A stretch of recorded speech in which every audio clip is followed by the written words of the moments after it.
Hi everyone, welcome to day 4 of the July colouring challenge. Today we're going to be colouring this shell for day 4 in iridescent paint. Well, iridescent or holographic. I've got quite a few different options here. These are all KJ designed by Karen Paints. You'll have seen them plenty of times on my channel. I adore them and I adore Karen, she's lovely. So we've got the shell here. I thought this would be really nice painted rather than using any pencils or anything like that.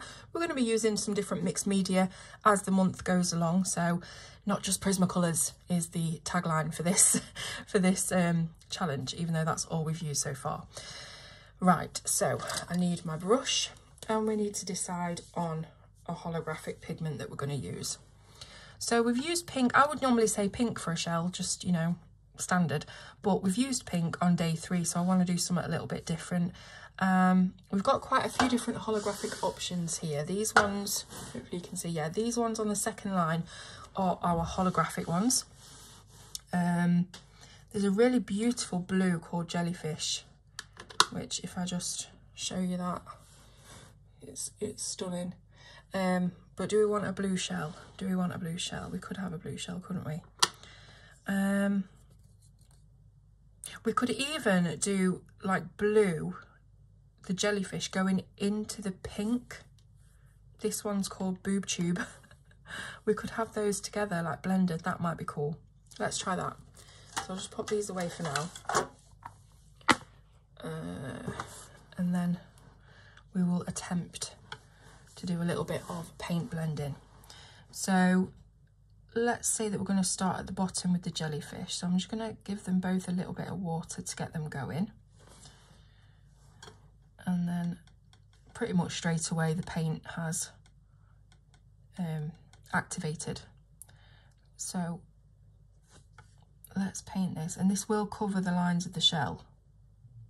So we may end up wanting to put them back in, I don't know, we will see. But this is a beautiful thick holographic paint. So really we could do with a little bit more water. Here we go. And we'll just paint up the shell. And this is actually bleeding out the lines, I've just noticed. I guess my printer doesn't like to work with water. It is just a normal inkjet printer, it's not a laser printer, so I'm not surprised. But what are we going to do about that? We will see. So I'm putting some of this jellyfish, more concentrated at the bottom. This might turn out to be, you know, a terrible idea, but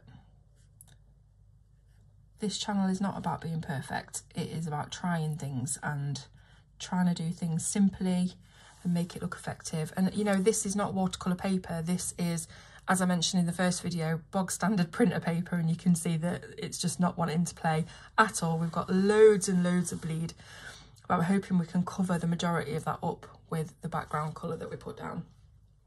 So we have done our jellyfish. Let's move on to the pink, the Boob Tube colour, which is like a purpley pink, and see if that blends with our jellyfish. So I'm trying not to go right up to the edges.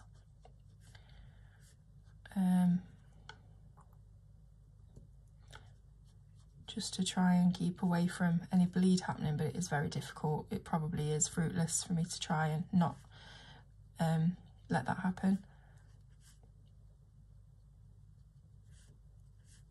This might be a day that's gone drastically wrong in our calendar, but if you don't use watercolour paper with watercolours, what do you expect to happen?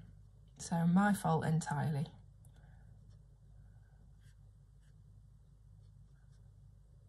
So I'm just adding a little bit more pigment in to make sure, oh, look at how much it's bleeding out of the lines. Adding a little bit more pigment in so that it's nice and opaque.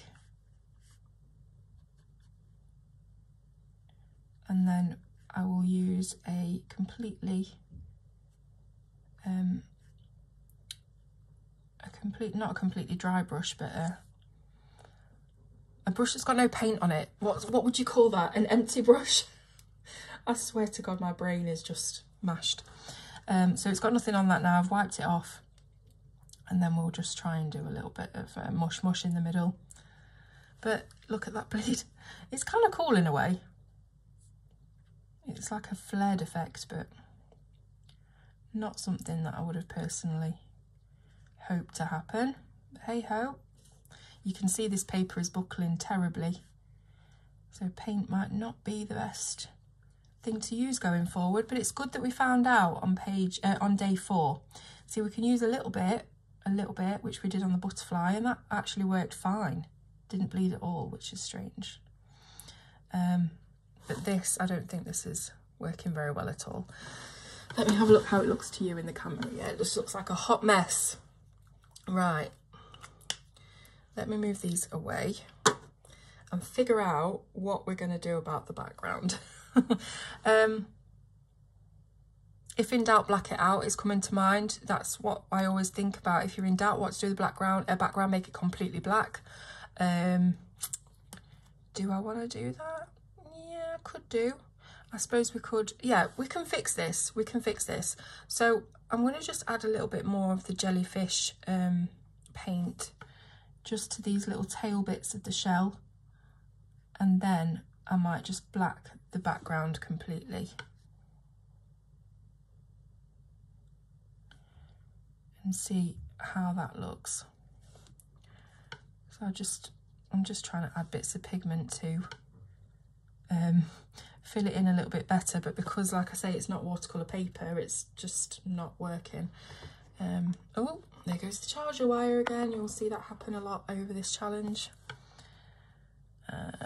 Just adding in a little bit more boob tube, but the pigments are just not sitting right on this paper at all. If you're using proper paper, you can't beat these paints, but clearly they are saying, Claire, you are using premium paints on crappy paper and it ain't gonna work. So, right, we need black. So let me see. I need to get a black pencil, I think, for this, because ink or whatever might end up bleeding even more. So we need pencil. So I've got a black luminance here. I don't know where my black and white Prismacolors have gone, but yeah, this is going to end up ripping the paper as well. Oh my goodness. Maybe I could use a little bit of pigment ink just up against it. This should be, is it waterproof? This is a Pigma by Sakura. This should be bleed proof. Maybe we could use that. Let's give it a go. Just to black out the background, and then I might be able to do something with a white gel pen to completely get rid of the bleed that's gone out of the box, and we may be able to save this yet.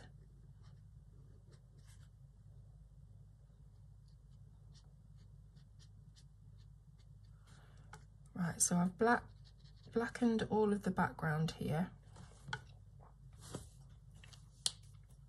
Still looks like a hot mess, but we could save this. I've got some liquid white coloured pencil here that I think I got in a subscription box, or I can't remember where I got it from. But let's try that, because I haven't actually used this yet. But it's supposed to be, oh, that's really thick and goopy. And it doesn't even look white. Yeah, I don't know about that. That looks more cream than white. Let's try this one. This is a Dr. P.H. Martin's Pen White. Give it a good shake. Does this look better? Yeah, that's a lot whiter.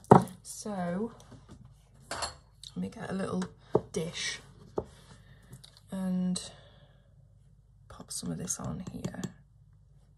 I don't have much of it left. I want to get quite a bit though, because I'm going to need to do a couple of layers of this, I think. Gosh, I really haven't got much of this left at all.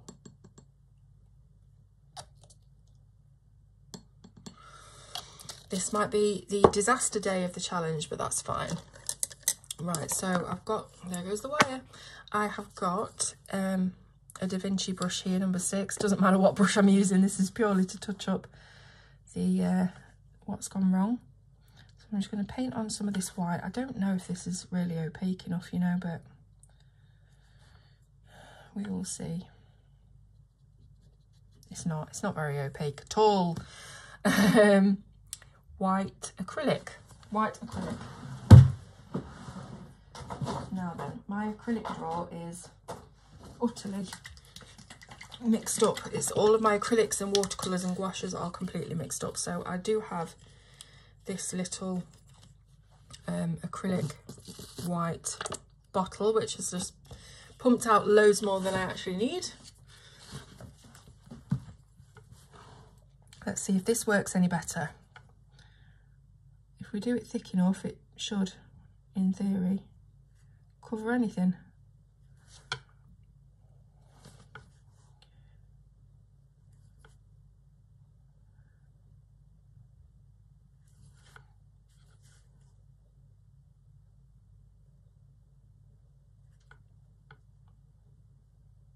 So what we've learned from today's disaster is that we can't use high-grade watercolour paints, or probably any watercolour paints, on rubbish paper.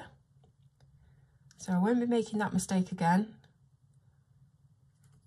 And we've learned that things can be saved to a degree if they go wrong.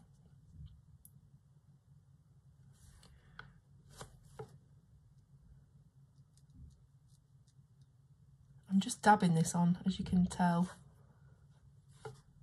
Just trying to get a really thick layer on there. But again, with this being paint, it's making its own sort of bleed around itself. Of course it is.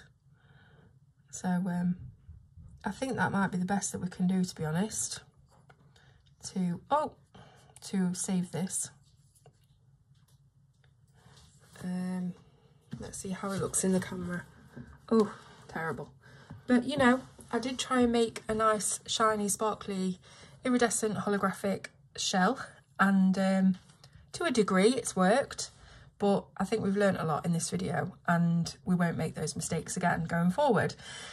So I'm going to leave it there. I am tempted to try and cover it in dots for some reason. That seems to be my go-to thing, just cover it in white dots, but that's just going to look like a diseased shell, isn't it? So no, I'm not going to do that. I think we're going to leave it as it is and just put it down to a mistake and move on to day 5. So please do join me tomorrow for the bikini.